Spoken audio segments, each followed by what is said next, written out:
So when our kids were old enough to drive, I decided not to give them a curfew, a specific time to be home. And the reason is this: my personal experience with curfew as a teenage driver convinced me that the traditional approach to curfew is a terrible idea. At 16 years old, curfew transformed me into an overly aggressive weekend driver. Now, on weekdays, I was fine, but on Friday and Saturday nights, not so much. And you know why? Because on Friday and Saturday nights, I found myself suffering from 5-minute syndrome. The 5-minute syndrome, you know what this is? I can stay just 5 more minutes. And then 5 minutes later, I can just stay 5 minutes. I've got 5 more minutes. And before long, I had to be home in, you guessed it, actually, maybe you remember it. I had to be home in 5 minutes. I had to be home in 5 minutes, regardless of how many minutes it would actually take me to get home, which explains my overly aggressive weekend driving. So when my kids started driving, I didn't tell them what time to be home. I told them what time to leave for home. And thanks to cell technology, I knew if they left on time. Now, you have experienced some version of this curfew dynamic as an adult, where your margin for error got gobbled up with just 5 more minutes thinking, whether it was one more drink, one more business trip, one more sleeve of cookies, one more pair of shoes, one more swipe of the credit card. Whatever it is, the outcome is usually the same. And here's where the math begins to fall apart. One more rarely adds anything. When it comes to 5 more minute thinking, one more rarely adds anything. In fact, worse, it usually subtracts. One more actually results in less, oftentimes, of what we value the most, right? And while it's been a while since curfew dictated your driving habits, your current driving habits, in fact, are influenced by a similar dynamic. Unless you are a very unusual driver, you drive either at or slightly above the posted speed limit, right? And while most of us feel little to no guilt driving faster than the posted speed limit, none of us want to get pulled over. So what do? Well, we choose the speed that we're convinced allows us to break the law while avoiding an encounter with the law. And my point, whether it's curfew, diet, driving, spending, our natural inclination, you know this, our natural inclination is to live as close to the line as possible. Which line? Well, the line between legal and illegal, the line between responsible and irresponsible, the line between moral and immoral, the line between ethical and unethical, the line between I'm still in control and I need help. And it's just human nature. It's human nature to snuggle up to the edge of irresponsibility, disaster, embarrassment, and to stay there as long as possible. It's human nature to get by with as much as we can get by with without becoming our own worst enemy, without being grounded, embarrassed, or expelled, fired, or kicked out of the house. And here's the thing. Fueling this incessant flirtation with disaster is a flawed assumption that informs so many of our decisions. An assumption that, it basically impedes our ability to make good decisions. And this assumption is why I think we're so comfortable living, dating, spending, eating, drinking, and driving on the edge of embarrassment or worse. And so for the sake of clarity, I'll illustrate this assumption with 4 contrasting ideas. Here's the assumption I'm talking about. If it's not wrong, then it's all right. If it's not illegal, then clearly it's permissible. If it's not immoral, it's acceptable. And if it's not over the line, it's fine. Now, if the problem with this way of thinking is not immediately apparent, just put on your older or brother, sister hat for a moment. If you're a parent, just put on your parent hat for a moment. I bet, and we've never met probably, but I bet you don't set the bar that low for your children. You don't set the bar that low for anybody that you care about. To embrace these assumptions is to organize your life or to organize somebody else's life around the lowest common denominator, right? Essentially, we're asking, how low can I go? How close to bad can I get without actually being bad? How close to wrong can I get without actually doing something wrong? Or if you're religious, how close to sin can I get without actually sinning? But it doesn't stop there, does it? Before long, we're asking, how far over the line can I go without getting caught or experiencing any consequences? How unethical, how immoral, how insensitive can I be without creating unmanageable outcomes? How long can I neglect my family or my finances or my health without feeling the effects? How much can I indulge an addictive behavior without actually becoming addicted? It's a slippery, dangerous slope. And it all begins by asking the wrong question. Is there anything wrong with this? A question that usually leads to a second question. How did I get myself into this? Drawing our line, setting our limits, and establishing our moral or ethical standards on the borderline between right and wrong, legal, illegal, healthy and unhealthy, eliminates any margin for error. It is a foolish and it's a dangerous way to live. And here's the thing. I haven't told you anything you don't already know. We already know this, right? It's why we respond the way we do when someone we love starts snuggling up to one of those elusive lines, right? We don't react to what they're doing, do we? We react to where they're heading. In those moments, we just know intuitively that the issue isn't, in fact, the question isn't, is there anything wrong, illegal, or immoral about what they're doing? We know intuitively that there's a more important question, a better question that needs to be asked. A question that if we ask it, if they ask it, will ensure a better decision. A question that if asked and answered honestly and acted on will ensure that they avoid avoidable regret. And the truth is this, if you'll get in the habit of asking this better question, you'll avoid avoidable regret as well. And that question is the fourth of 5 questions we're exploring in this series, Better Decisions, Fewer Regrets. Better decisions, fewer regrets. Now, if you've been tracking along with us, you know that the idea behind this series is the often overlooked relationship between good questions and good decisions. Good questions actually set us up for better decisions.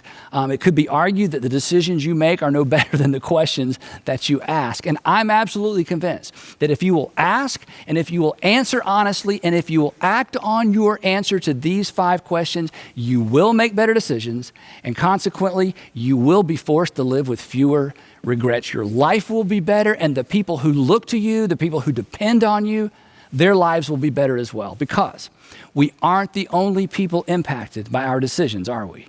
And we aren't the only people impacted by our regrets either. Again, if you've been following along in this series, you'll know that the first question we explored is called the integrity question. The integrity question. And the integrity question is, am I being honest with myself? Am I being honest with myself really? The easiest person to deceive in your life is the person you see every morning in the mirror. And as long as you are lying to yourself, you will never get to where you want to be because you'll never get to where you want to be until you're honest about where you currently are. Our second question is the legacy question. The legacy question is, what story do I want to tell? What story do I want to tell? When the decision you're in the process of making right now, whether it's relational, financial, academic, professional, whatever it is, when the decision that you're making right now is nothing more than a story you tell, what story do you want to tell? And the good news is you get to decide, but you decide the story of your life one decision at a time. Because as far as it's up to you, you write the story of your life one decision at a time. Now, last time we were together, we explored the conscience question. The third question is the conscience question. The conscience question is there attention that deserves my attention? When everything looks good on paper, when everybody's nodding in agreement, but there's something on the inside that just doesn't feel right about an option that you're considering. You can't put your finger on it, but there's just something not right. Pause and pay attention to that tension. And that brings us at last to our fourth question, and I call this one the maturity question. The maturity question. Now, the reason I call it the maturity question, and I hope this is a personal challenge, I call it the maturity question because asking this question requires and is evidence of, I think, maturity. And refusing to ask this question, well, it takes us back to the statement we began this series with from Proverbs, the one I suggested you memorize. The prudent see danger. Remember this? The prudent see danger and they take refuge. Prudent people are wise people. They embrace the reality that one thing leads to another and they decide their lives accordingly. The unwise, the immature, the naive, you know how the statement goes, the prudent see danger and take refuge. But the simple, they keep going. And what happens? They pay the penalty. So our maturity question is, what is the wise thing to do? What is the wise thing to do? When making a decision of any consequence, I want you to pause and ask, okay, what is the wise thing for me to do? The option you're considering may be legal, may be acceptable, permissible, an industry standard, not exactly immoral, but is it wise? Now, here's something mature people understand. This is why I love calling this the maturity question. Here's something that mature people understand and recognize and accept as fact. A decision, don't miss this, a decision can be both not wrong and unwise at the same time. A decision or an option you're exploring can be not wrong, it's not wrong, but it can be not wrong and unwise at the same time. Let me explain this. Isn't it true, and I hate to bring this up, but isn't it true that your greatest regret, and when I say greatest regret, I'm talking about that moment of regret, the moment that you would give almost anything to be able to go back and relive or undo, the decision you would like to be able to go back and unmake, the tipping point, the point of no return.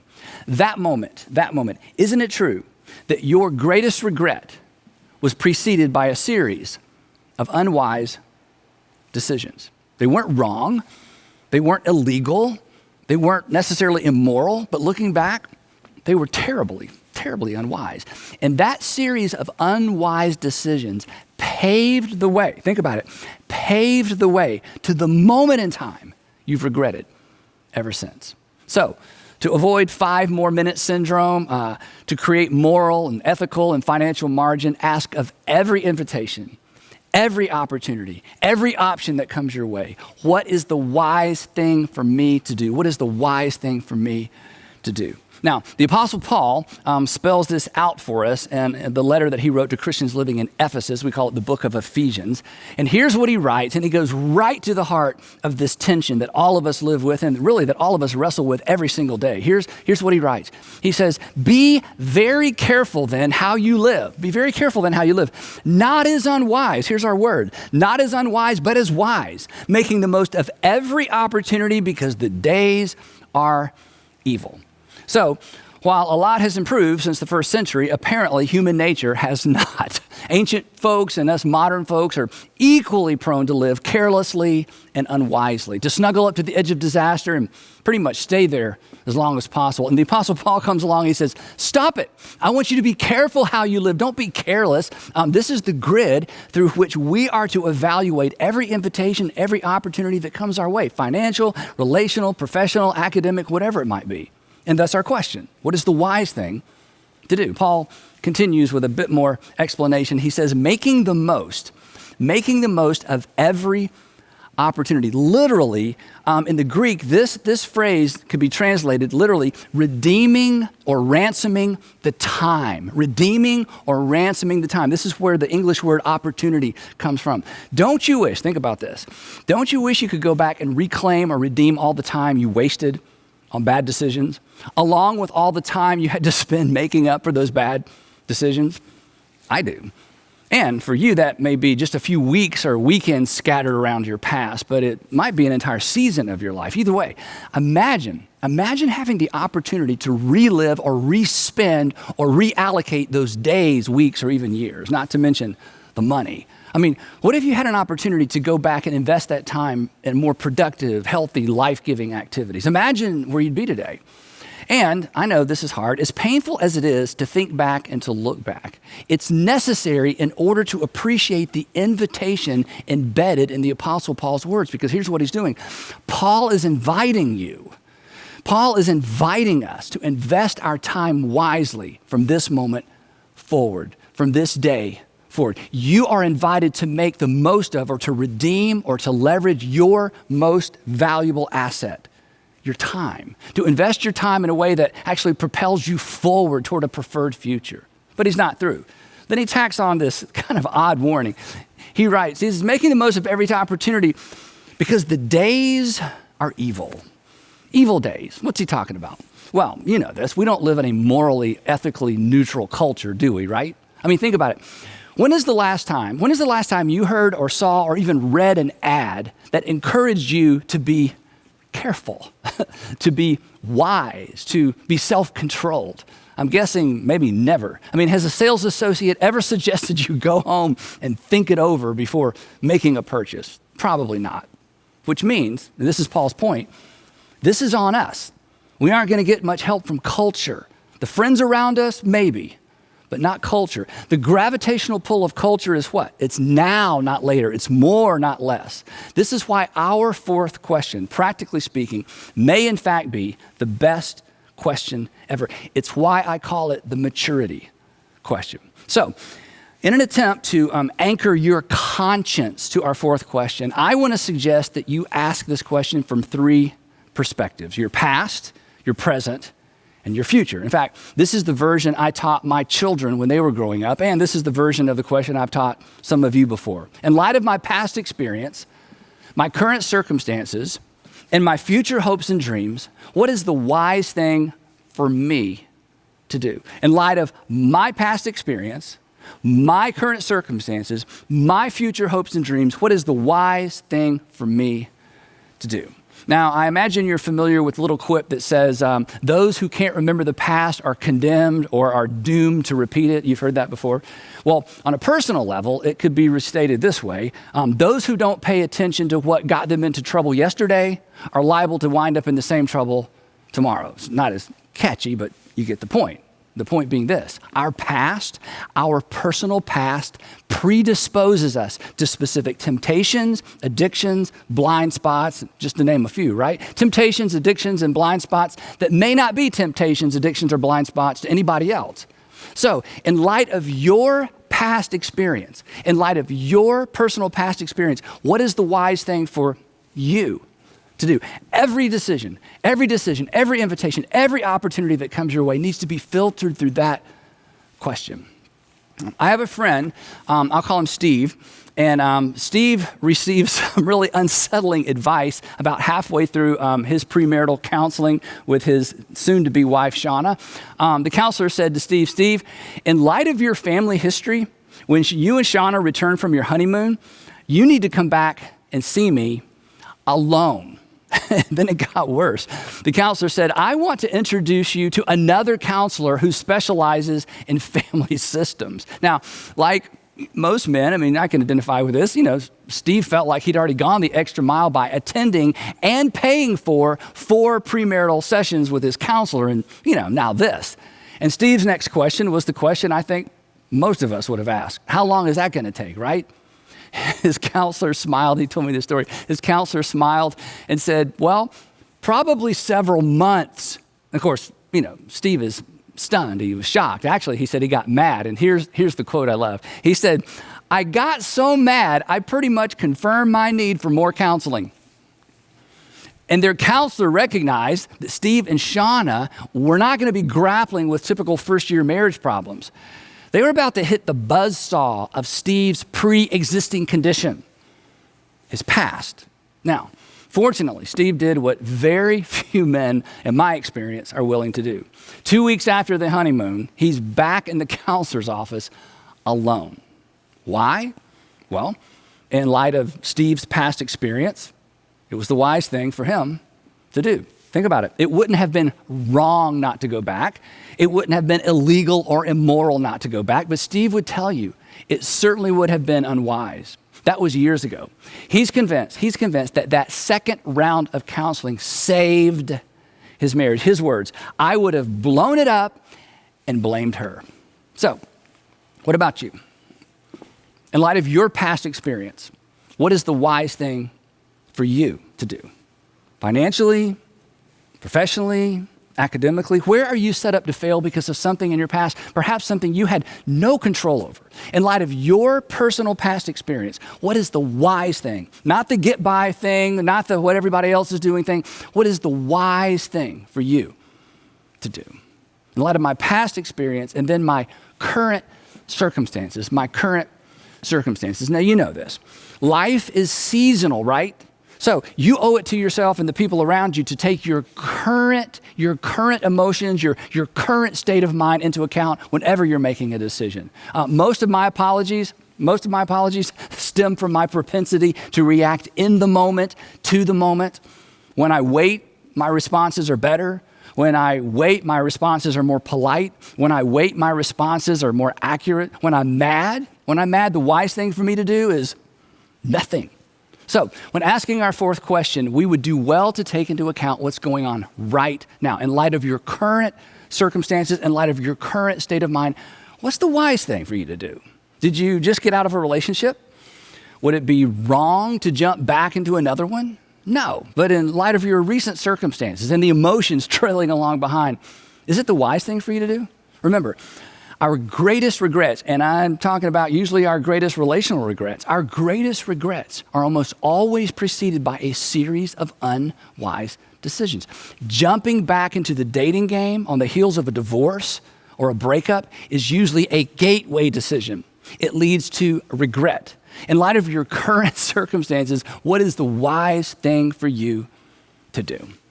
And that brings us to our third and final perspective. In light of my past experiences, my current circumstances, and my future hopes and dreams, what is the wise thing for me to do? What is the wise thing for you to do? Now, from time to time, if you tune in, or if you're a part of one of our churches, I'll ask you, what breaks your heart? What breaks your heart? I'll tell you what breaks my heart. It's related to the third facet of this question. What breaks my heart is watching people make decisions that undermine their own future hopes and dreams. It breaks my heart to watch individuals or couples make relationship decisions that are going to undermine their relationship. It breaks my heart to watch teenagers make decisions that are going to result in consequences that trail around behind them for maybe a decade or even two. It breaks my heart to watch parents parent in a way that will eventually drive a wedge between them and their children. It breaks my heart to watch people engineer their own unhappiness. Perhaps that's why I'm convinced this third application to our fourth question is the most important application. In light of your future hopes and dreams, what is the wise thing for you to do? Chances are you have some idea of what you want your future to look like, right? I mean, you have a mental picture of a preferred future, what it could be and what it should be. You may have gone to the trouble of writing it down. You may not have a plan of how to get there, but you have some sense of where you want to be, right? And I'm guessing that when you envision your future, you don't envision yourself alone, because nobody does. But here's the challenge. When it comes to dreams, when it comes to your dream, the deck is stacked against you because life is hard on dreams. There's always a headwind. And that being the case, if you're not careful, you have the potential to contribute to the demise of what you hope for. And here's the thing. I don't want you to rob yourself of your own future. Nobody plans to undermine their own future. They just don't plan not to. But asking the wisdom question and acting on the wisdom question, that's how you plan not to. In light of your future hopes and dreams, what is the wise thing for you to do? Asking this question with the future in mind brings clarity to whatever option you're considering. It serves as like a purifying light. All the deceptive shades of gray, they almost immediately dissipate. Our best option or our best options become clear, painfully clear. In fact, they become so clear we're tempted to look away, to excuse ourselves away. But I'm not hurting anybody. I can handle it. There's no law against it. God will forgive me. And here's the thing. Our excuses are persuasive because they're mostly true. You aren't doing anything wrong yet. You can handle it initially. It isn't illegal. God will forgive you. But so what? That's all beside the point, right? The purpose of this fourth question isn't to stop you from doing something wrong. It's to keep you from doing something unwise. Again, unwise is a gateway. It's the gateway to regret. It paves the way to that tipping point, in some cases, the point of no return. So, would you be willing, here's the challenge, would you be willing to put away your old, worn out excuses once and for all? Come on. They have never served you well. They just silence your conscience. They cloud your reasoning. And ultimately, they really just diminish your ability to hear the voices of wisdom around you. Our excuses, you know what they do? They escort us to the threshold of regret. And once they get us there, do you know what your excuses do? They abandon you there with no margin for error. You've been there. I don't want you to ever go there again. So just decide to be done with all that. Instead of excusing yourself forward, dream and plan your way forward. Ask, in light of my future hopes and dreams, what is the wise thing for me to do? In light of where you want to be financially 5 or 10 years from now, what's the wise thing to do now? I mean, you're going to be somewhere 5 or 10 years from now financially, right? Shouldn't you decide? Do you know what? If you don't decide, you know who will decide? Retailers and lenders who care nothing about you. They will decide for you. And what's true financially is true relationally, academically, professionally as well. So come on, where do you want to be? Decide, write it down. If you're single, come on, if you're single, in light of what you ultimately want relationally, even romantically, what's the wisest way to conduct your relationships right now?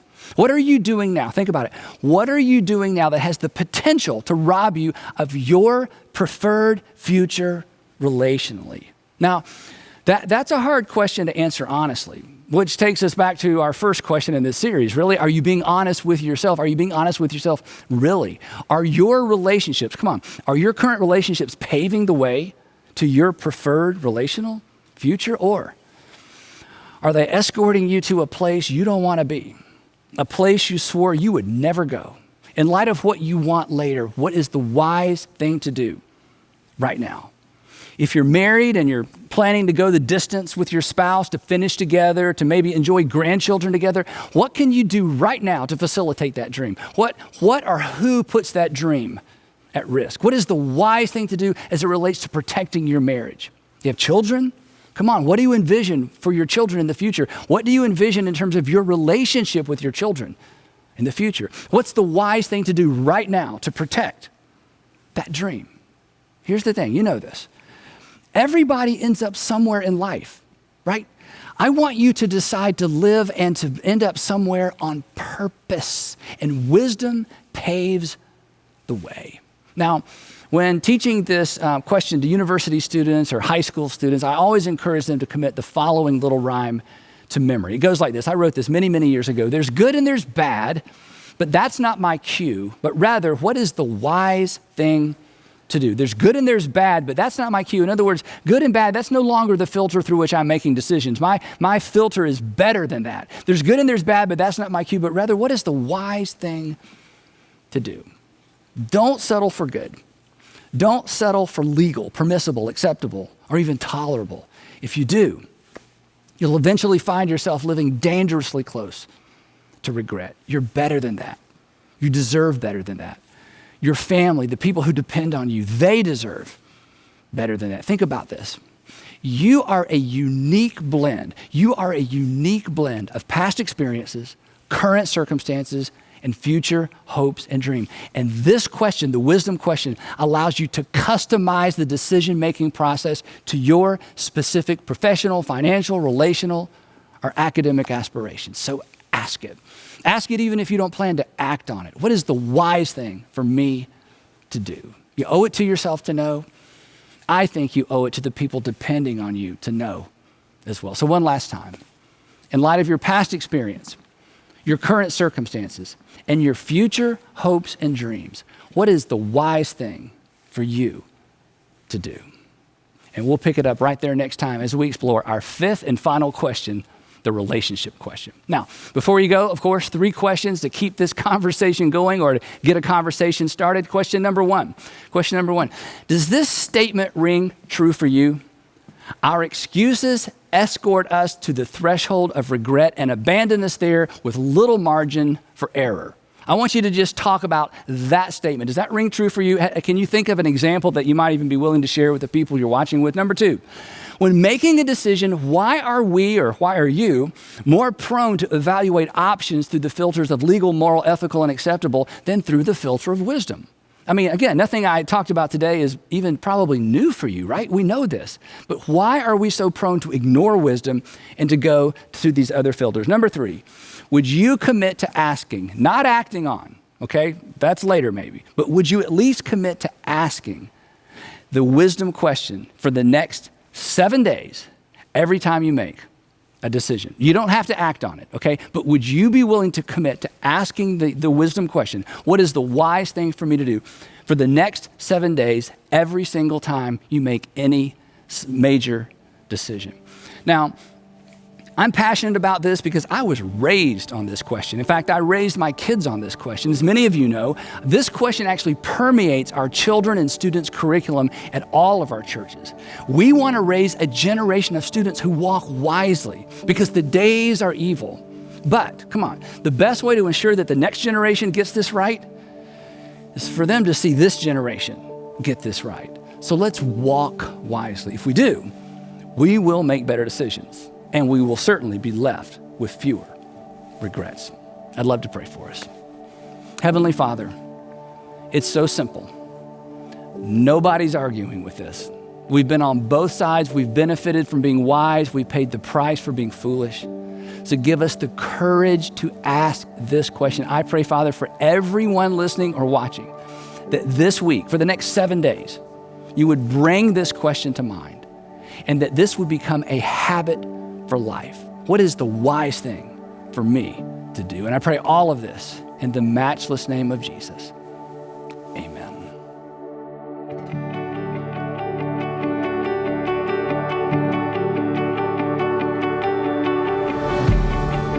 You're worthy of every song we could ever sing, and you're worthy of all the praise we could ever bring.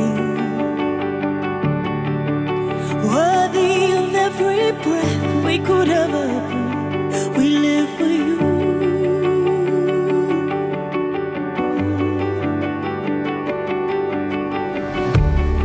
And it's Jesus, the name above every other name. Jesus, the only one who could ever save. And you're worthy of every breath we could ever breathe. We live for you.